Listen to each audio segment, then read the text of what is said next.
I've been having some issues with my Stihl BR550. The throttle hasn't been letting go all the way. It's been very, very difficult to start, and then the adjustment knob on the carb broke, and so I was having to use pliers, and just having problems. So I ordered a kit off of Amazon, an aftermarket kit. Got a brand new carburetor, the primer bulb busted. So new primer bulb, new fuel lines, new filter.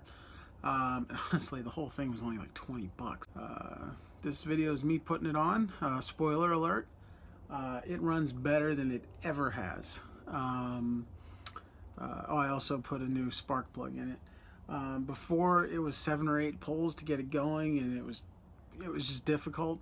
Now it starts on the first pull, and you'll get to see a cold start at the end of this video.